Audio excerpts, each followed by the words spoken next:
We get plenty of exposure. Sweet. Okay. Good morning. So another one of my favorite topics, not only blood, but also now we're going to talk about something else, the liver. Okay. So here are the keywords I'm going to cover since they most commonly come up in ITE, but as you know, working with me, there's more to know about hepatology, morbid obesity, and laparoscopy.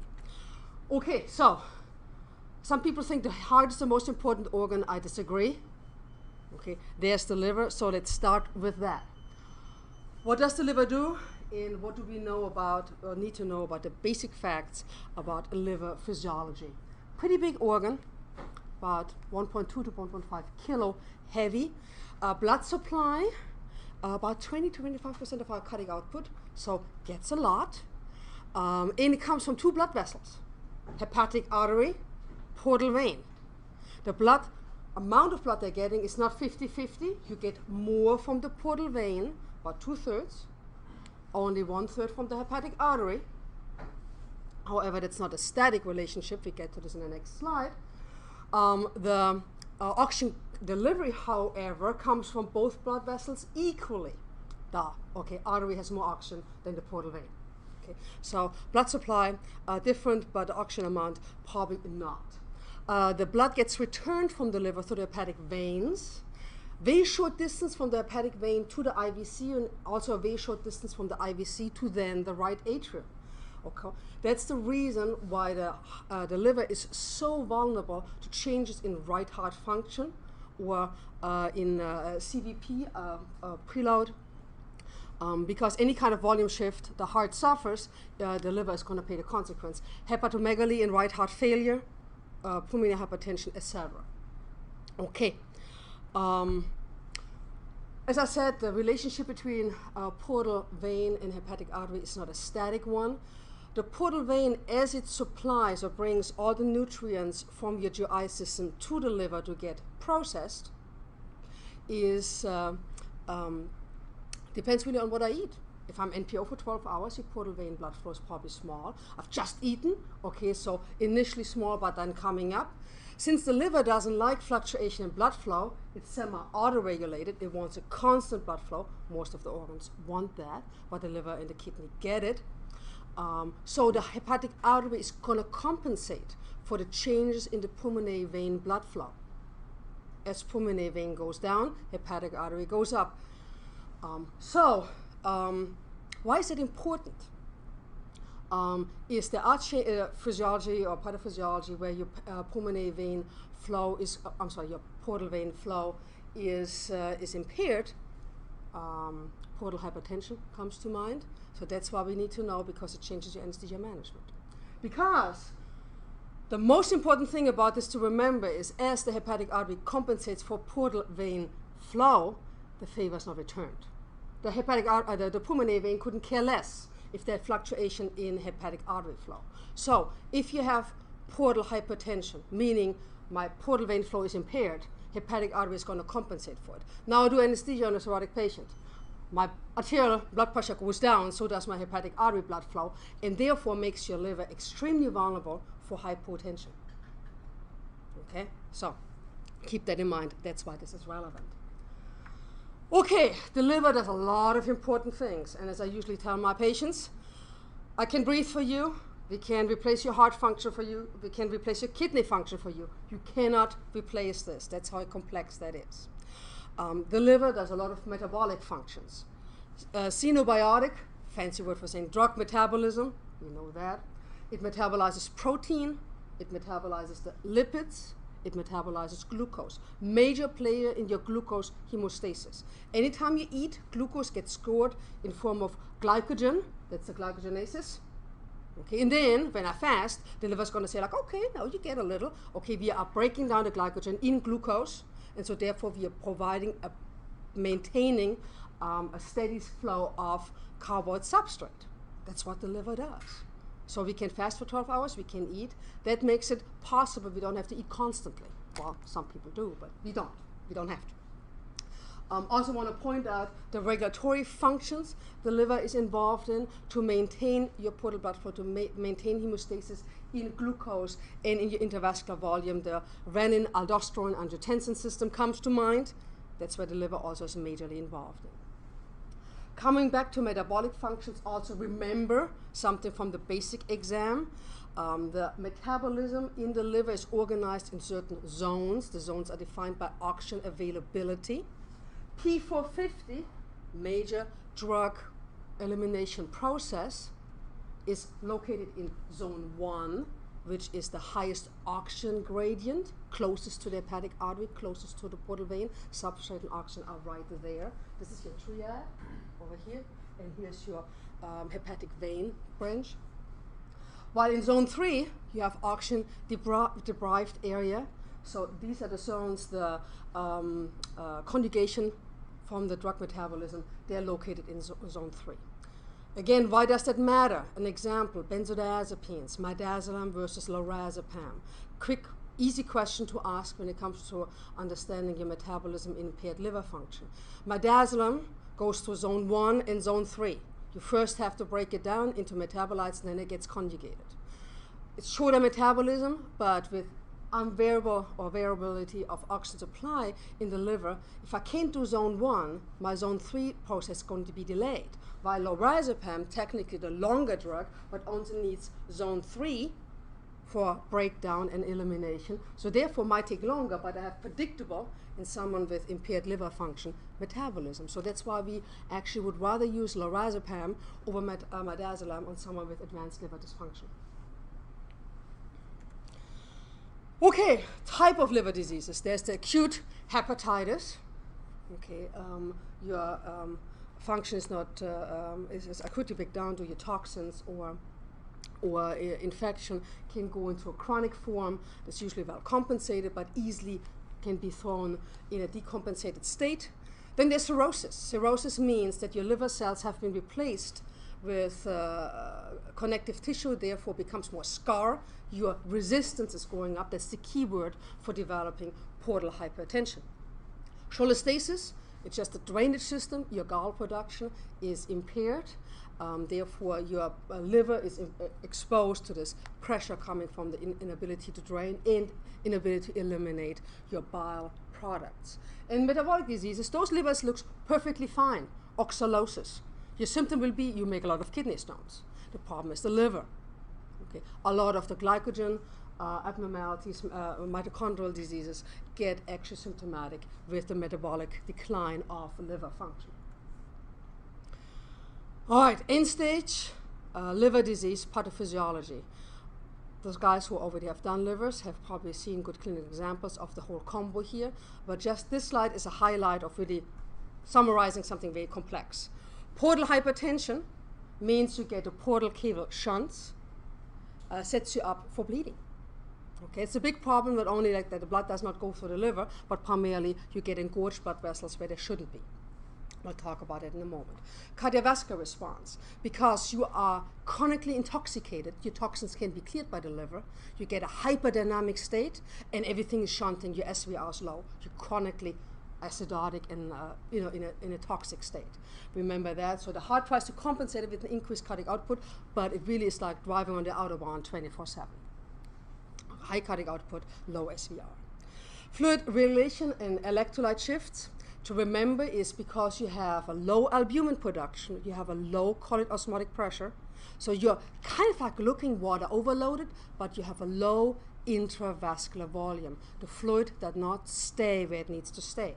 Keyword, wrong volemia. Okay. Meaning ascites, the hepatohemothorax on the right side, fluid is there, but not where you need it to have, meaning in the intravascular space. As an electrolyte abnormality, hyponatremia. You have technically more water than you have sodium. Not the way it's supposed to be, but that's how it presents for liver dysfunction. Renal dysfunction, hepatorenal syndrome. It's comes across as a pre-renal abnormality, but it's intra-kidney, intra-renal, but it's pre-hepatic. It comes across that way. And central nervous system. Ammonia, we are unable to metabolize our proteins appropriately, so you get an elevated ammonia level that causes your brain to swell. Your astrocytes are not happy and can lead to increased ICP. Hepatic encephalopathy is what you see in those patients. They are not right. Okay, with the Eastern Kentucky term, they're not right. It's just more the inability to coordinate. You hold up, what is this? They don't recognize a pen. Lights on, nobody home probably describes hepatic encephalopathy the best. But it tells you those patients do have a significant CNS problem and very vulnerable to sedation. These are the people who should not get benzodiazepines. They get a lot of paradoxic responses. The alternatives would be Haldol, Benadryl, in that substance group. The pulmonary response, also here we'll talk more in detail about hepatopulmonary syndrome, an important development for you to be aware of. Coagulation abnormality, we talked about that in detail yesterday about what the liver does for coagulation. So obviously we are not able to produce coagulation factors, the making the clot, but also to breaking up the clot. So you have this weird imbalance between you have an INR3, but you have a DVT. The endocrinological response, we talked about the importance for glucose regulation. Beginning of end-stage liver disease, you are more hyperglycemic. As more progress, hypoglycemia becomes more of your concern. Liver transplant, you look at the first blood gas, the first glucose is low and you have to supplement that because it's not going to get better as you have no liver function. Stress, the steroid hormones production due to stress, lack of stress response also is impaired. All right, portocaval anastomosis. As I said, the problem here of portal hypertension is that you develop engorged blood vessels where they're not supposed to be. Okay, people bleed to death because of their upper GI bleeds. Due to esophageal, and then of importance is the splanchnic vein. So your blood flow is redistributed, and you try to maintain the hepatic oxygen supply based on the hepatic artery. The main problem not only is the vessel size, but also now you have portal vein, which is not supposed to get into the systemic circulation, it goes into systemic circulation. So more hepatic encephalopathy, less clearance of those extremely rich and somewhat toxic stuff which got resorbed from your gut. Sets you up for the spontaneous bacterial peritonitis. Hypersplenism, because the spleen gets proportionally more blood flow than before, your clearance of blood cells is higher. That's why people get thrombocytopenic with advanced liver disease. Also, there's a decreased platelet production by the it's probably 50-50, that the uptake of the spleen is a lot higher. So when you give those people platelets, the duration of those platelets is abnormally short because the spleen is going to take it up. Sometimes when people bleed to death because of portal hypertension, you put in a TIPS, transjugular intrahepatic pulmonary systemic shunt.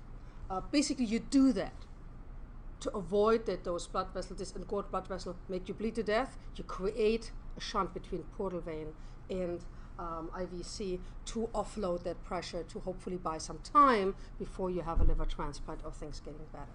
Okay, so TIPS is kind of like this. We use that concept. How do we classify people with advanced liver disease? Old system is the Child-Turgot-Pugh score, but sometimes I still ask the question about it. Just look briefly at those components in what's similar and what's not. The reason why we abandoned that score was because it's a class A, B, C. Okay, it doesn't really tell you much about the severity, and if I have a liver to transplant and I have to make a decision, do I give it to patient 1 or patient B? You want to give it to the ones who are sickest. Well, if they're all in child 3, kind of like, really don't help me, okay? Because it's a lot of yes, no, hepatic encephalopathy, yes, no, ascites, yes, no. It really was not helpful for grading those people and the severity of that disease. So Mayo Clinic initially was, that M stood for Mayo, but the MELT score is now what's really used and what should be exclusively used right now for grading of end-stage liver disease, because based on those 3 components, creatinine, bilirubin, and INR, I can come up with a numeric score. I can say patient A has a MELD of 12, patient B has a MELD of 20, so patient B is sicker, he's going to get the liver. All right, so those three factors drive the MELD score. There are a few exception points, meaning if I'm on hemodialysis, I just use a creatinine of 4 because creatinine will fluctuate. Some people are sick and need a liver transplant, but are not really liver function decline, hepatic, the HCC, the carcinoma, hepatocellular carcinoma. The liver function is fine, but you will die because your liver is growing somewhere where you can't resect it without resecting your whole liver. So they get exemption points. Hyponatremia gets exemption points. So do the presence of hepatopulmonary syndrome or hepatorenal syndrome. So you can be bumped up if you look at for transplant classification. But the really cool thing about the MELD score is to remember it was developed to predict your 3 months mortality. A MELD in the single digits, you're thinking like the mortality, the accepted perioperative mortality for liver transplant is above 3%. You are better off if you have a single-digit MELD not to get a liver. Your mortality actually is low if you just keep the one you have. Versus if I have a MELD in the 40s, you have a 70% chance you're going to die in the next 3 months. So here, all bets are off. We're going to go ahead. You can classify, you can predict your mortality. That's how the MELD was developed and the MELD is used. The hepatopulmonary syndrome. Pathophysiology you see because we are unable to detoxify our body. Keyword is remember, it's the worst thing from HPV. Hypoxic pulmonary vasoconstriction. Here we do the opposite. We do vasodilation everywhere. All shunts are open. You have such a high cardiac output, such a high pulmonary blood flow that this is normal. Here down here, the second picture is abnormal. Now we have to open up all the shunting blood vessels and we're shunting blood away from the alveoli, from the oxygenation process. So they're hypoxemic, PaO2 of less than 60 on room air. And I can give them oxygen and it's not going to fix it because I'm not going to make contact in my alveolus. It's all shunting away from the oxygenation surface. All right? So that in a nutshell is hepatopulmonary syndrome. Sometimes you get confused with this one, the portopulmonary hypertension.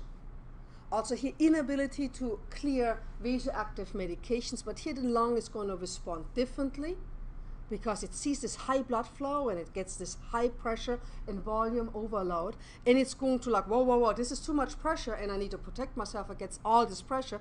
It's going to respond with a vascular hypertrophy. The arteries get fatter, your media gets thicker, to the point where your pulmonary arterioles get obliterated. The pressure of the wall is higher than the pressure inside of the wall, and I get pulmonary hypertension.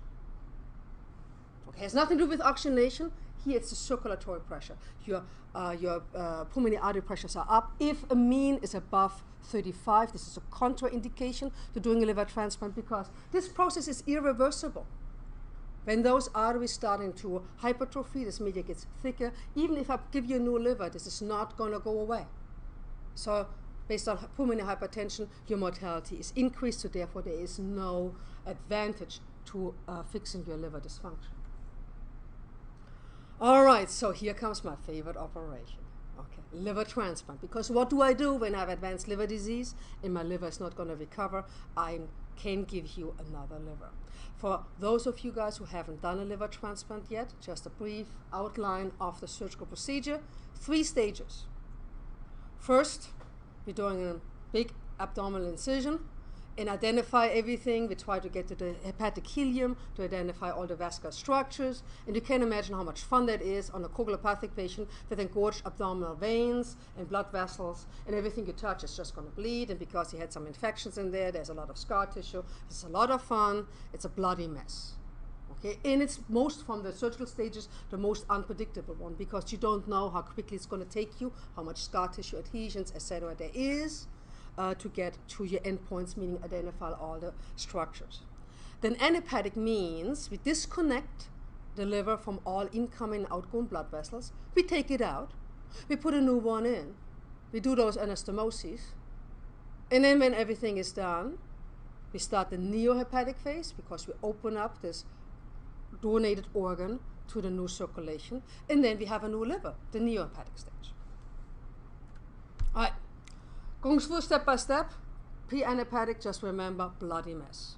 Coagulopathic, engorged blood vessels, everything is going to bleed, and it's very unpredictable. Anhepatic, major problem for us is that we have to interrupt or at least majorly impede the IVC blood flow by just having to, the IVC goes directly on the back part of the liver, so you cannot resect it without at least putting a big clamp behind it to have resection surface. Since we're getting blood return to the heart from SVC and IVC, so you're diminishing your preload by 50%, plus minus, give or take. That's more or less tolerated. If you have a lot of portal hypertension, and therefore the anastomosis have been developed, that the duration of your end-stage liver disease actually can predict how people respond to that stage. As longer is better. And last stage, before you take that liver out, you clamp the hepatic artery in the hepatic vein, but this stage is characterized, but you have no liver function. Therefore, no metabolism of your medications, no metabolism of citrate.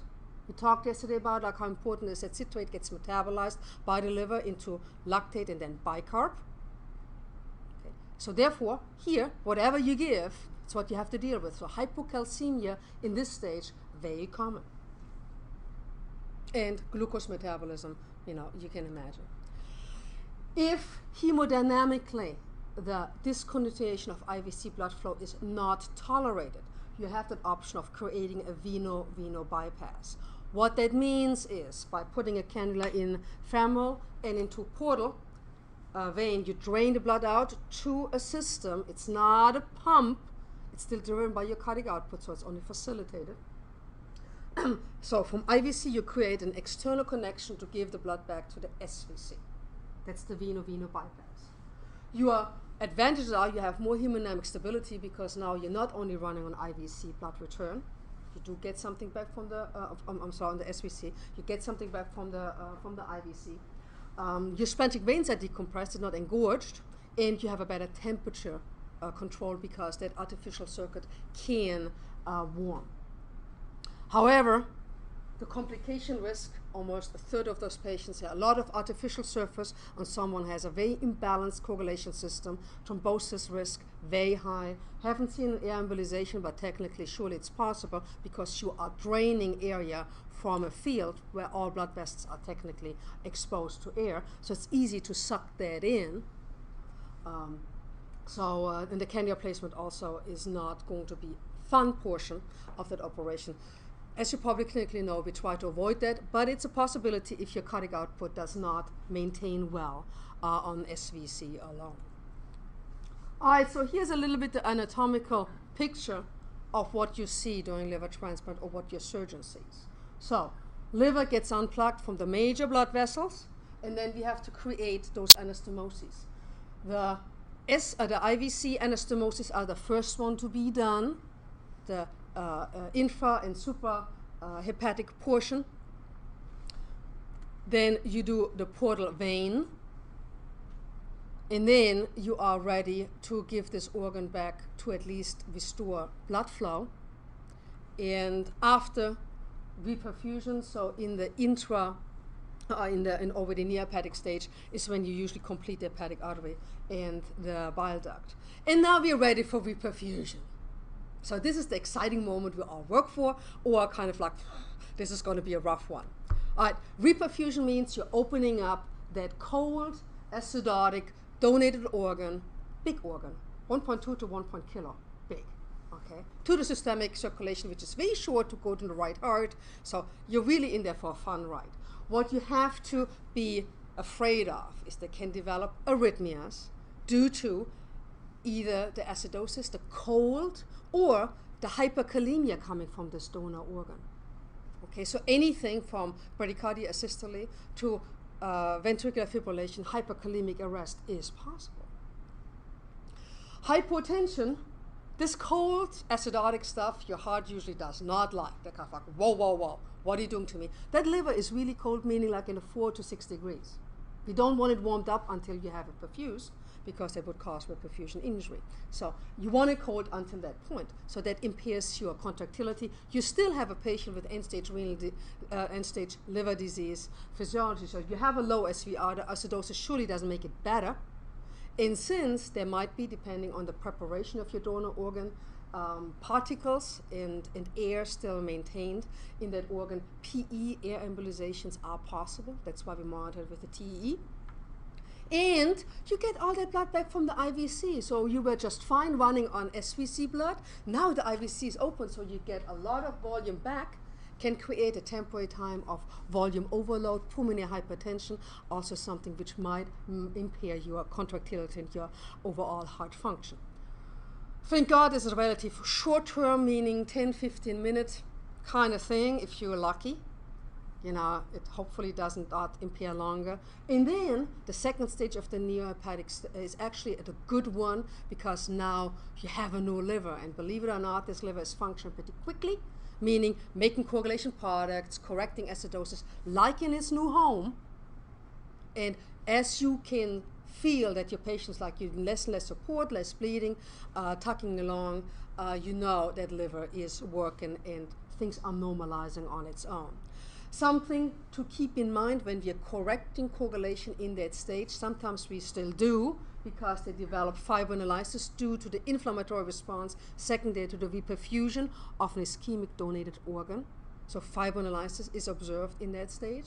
So you have to support a little bit, primarily with cryos and platelets, but you want to keep it somewhat supernormal, because the hepatic artery, which is completed during that stage, the smallest anastomosis, probably relatively fragile, but as I pointed out to you, this is one of the main organs for the new organ to get blood supply.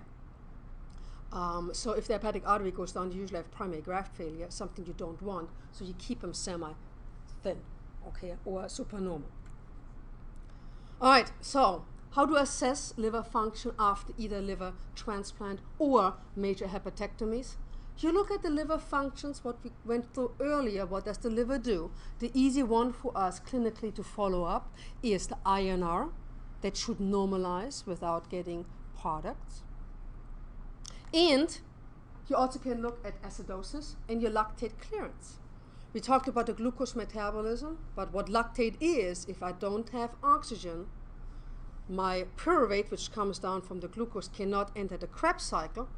Now we're waiting, that's why we have lactate as a stored form of the pyruvate, to get more oxygen available. Or if it doesn't happen, lactate goes to the liver in the Cori cycle to still makes you 8 ATP, not the 32 you would get from Krebs, but at least you have some form out of it.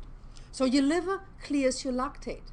If your lactate gets lower without other interventions, then you can interpret this as an indication of liver function.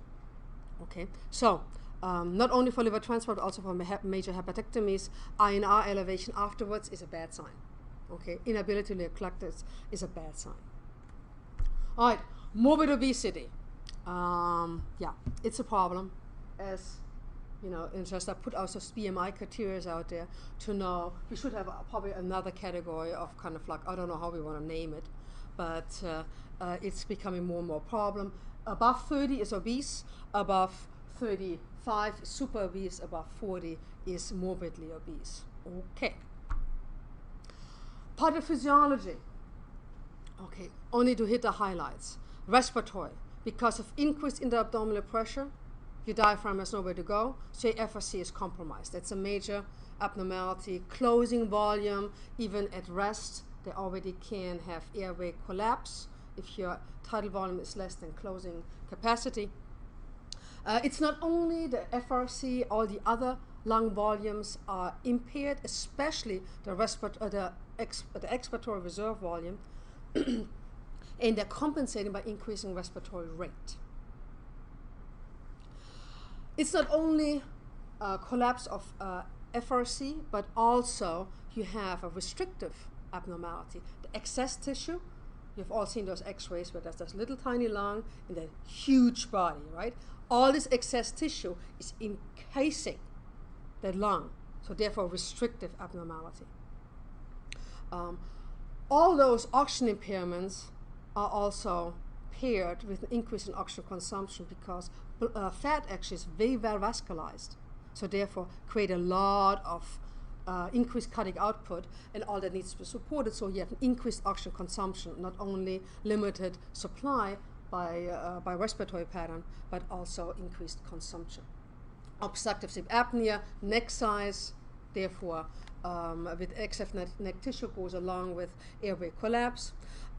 All those hypoxemia and hypercapnia have systemic consequences. They develop due to chronic hypoxemia, develop pulmonary hypertension, therefore right heart failure is more seen. Okay. All right, due to the sympathetic response induced by hypercapnia and by increased oxygen demand, increased cardiac output, very prone for arterial hypertension.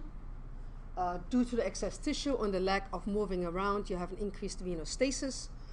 In the metabolic syndrome, they have a lot of fat tissue, so therefore insulin resistant. Even the best pancreas can't keep up with that, so they're getting a type 2 diabetes. And this lipidemia associated with that, not only nutritional factors, but then also impaired liver function, inability to metabolize all your triglycerides. What's here in yellow, these are the complications just to trigger your thought process here about the pathophysiology. So due to the respiratory compromise, atelectasis, increased aspiration risk, and because the chronic hypoxemia and hypercapnia are also extremely sensitive to any kind of medications fooling with their respiratory regulation. All we give, right?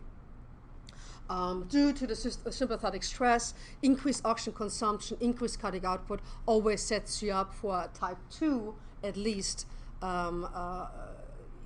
diminished myocardial oxygen demand supply, so therefore infarction. Stasis sets you up for DVT, venous thromboembolism, PE, and because of diabetes and excess tissue, not well blood supply, at least in the skin, so therefore surgical complications are common just due by morbid obesity, presence of. Something they like to ask is the pharmacology in morbid obesity. And the highlights here on this slide, and I'm trying to make this a little short. Succinylcholine, you use total body weight because morbid obesity increased pseudocylinesterases. Okay, so therefore you give, fat is not muscle, you don't need to relax it, but you compensate for the increased amount of enzymatic process by giving a supra or not body weight adjusted drugs dose. Propofol is the other one, which important to remember is when you give an induction dose, the brain does not grow with fat tissue. So you can give an adjusted dose for propofol, but then when you use a continuous infusion for TIVO in the ICU, you have the fat sink, which means that medication doesn't go up here, where you need sedation, not going to the brain. It gets siphons into the fat tissue, so therefore your adjusted dose is not enough. Higher risk of awareness. So for continuous, you use the total body weight. For induction, you used an adjusted form. In that review paper, I'm going to send you guys out. All this is summarized, so that's why I don't want to spend any more time. Major only like the volatile anesthetic. A little bit controversial, but the safe route is desflurane is better. If you have the choice, don't use ISO because ISO accumulates in the fat the most. Differences between SIBO and DES are depending what study you look at. Anything respiratory compromise, need to be careful. Those patients benefit from multinodal, meaning opiate-sparing analgesia postoperatively. All right, so what we do when we have too much fat tissue? No, we're not going to diet. We're going to suck it up. Tumescent liposuction technique, we anesthesiologists actually are a little scared of, but plastic surgeons are not, so they're doing it. What it means is I take a large volume of a really crazy concentration of lidocaine and epinephrine. You see the dose, 40 to 50 milligrams per kilo body weight is the max dose for lidocaine. And the rationale is here because you give a combo between lidocaine and epi, and you just infiltrate the tissue with it with a couple of liters or so. Because epinephrine causes the vasoconstriction, so you do get the analgesia from the lidocaine for a relatively long time, anesthesia for 10 hours, duration up to 24 to 36 hours, because you give such a crazy dose of epinephrine. Okay, so great, I can suck out all that fat tissue in a while because fat tissue is so vascularized. If you wouldn't give that much epinephrine, you would have too much bleeding during that procedure. Okay, so that's the technique. But the complication we are scared of is, like, we know the toxic dose of lidocaine, and it's not 40 to 55 milligram per kilo. Okay, so surely you can have lidocaine toxicity with all the cardiac and neurological abnormalities. And because of the delayed resorption, it will not occur until your patient is already discharged from your ambulatory surgery center. Okay, scared. The hepatic metabolism, due to the technique, the cytochrome is impaired, and other drugs which need to use that route, meaning acetaminophen, caffeine, acetaminophen, codeine, and cyclosporins, should not be given during that time, and can compromise their excretion. Volume overload, because you give a lot of fluid and you're causing vasoconstriction. Your epinephrine also has some systemic consequences when it gets absorbed. Patients are prone for volume overload and pulmonary edema. With morbid obesity, the right heart dysfunction also all gets aggravated due to this technique. All right, laparoscopy. Physiological changes during a laparoscopy. You're inflating your abdomen with CO2. So you have to think about the intra-abdominal pressure consequences, and then what does the CO2. The position of your patient, laparoscopy, if I do a lap chole, I get head up. If I do a hernia repair, I get, hernia repair, I get head up. No, head down. For pelvic surgery, I go head down. All this matters when you talk about respiratory function. But the increased abdominal pressure makes it harder for your diaphragm to go. You get changes in your respiratory pressures, peak airway pressures, and your lung compliance. It sets you up for dialectasis and VQ mismatches. The cardiovascular response actually is probably more driven by the CO2, but also like the intra-abdominal pressure, aka also intrathoracic pressure, can compromise that. You have a biphasic response because the increased pressure in the abdomen will affect your adrenal glands. It measures kind of like, what's going on? So you have a stress response. That increased abdominal pressure is going to tell to the adrenal gland kind of like something ain't right, you got to do something about it. Which means we have a release from humoral factors, vasopressin primarily, but also a little bit of norepinephrine. You see a hypertensive response. It's not just the pain, it's also a humoral response, because even if you give analgesia and deepen your anesthetic, it doesn't go away. Then, with a mild intra-abdominal pressure, your splenic veins get squeezed out and provide a little bit more preload, but then the increased intra-abdominal pressure then can compromise your IVC blood return, so therefore you have a decreased preload. So a lot of things can go on, it's a duration thing. Initially, early, it's usually a hypertensive side, and then it gets more. The CO2 has a respirator, you have to increase, the CO2 gets absorbed, you have to increase your minivolume ventilation because of increased intra-abdominal pressure, more rate than volume.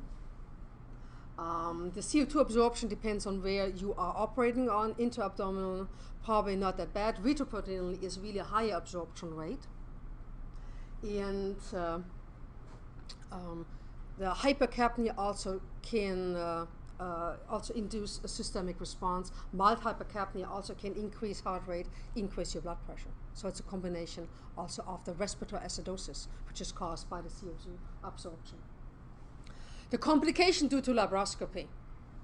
When you inflate, you get a huge increase in vagotone.